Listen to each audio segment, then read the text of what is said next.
सर्वांना श्री स्वामी समर्थ, श्री गुरुदेव दत्त.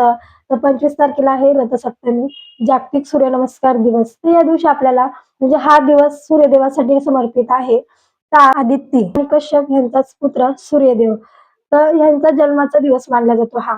तर या दिवशी शुभ रंग कोणते आहेत, अशुभ रंग कोणते आहेत ते आज आपण पाहणार आहोत.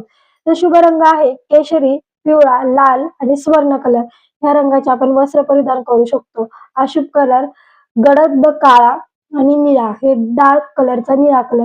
हे वस्त्र आपल्याला परिधान करायचे नाहीत, निळ्या कलरचे आणि काळ्या कलरचे. ह्या दिवशी त्या दिवशी आपल्याला सकाळी लवकर उठायचं आहे. सूर्योदयाच्या आधीच स्नान वगैरे करायचं आहे. त्यानंतर आपल्याला सूर्यदेवाला जल अर्पण करायचं आहे. तर जल अर्पण करताना तांब्याचा तांब्या घ्यायचा आहे, जल भरून घ्यायचं आहे. त्यानंतर आपल्याला त्याच्यात लाल कलरचं फूल, हळदी, कुंकू, अक्षदा हे सगळं आपल्याला त्यात टाकायचं आहे.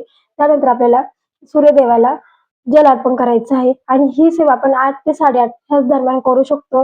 8:30 नंतर सूर्य पूर्ण उन्हाचा दिवस आल्यावरती आपण नाही सेवा करायची. 8 ते 8:30 ह्याच काळात आपल्याला सूर्यदेवाची सेवा करायची आहे. त्यानंतर जल आपल्याला अर्पण करायचं आहे सूर्यदेवाला.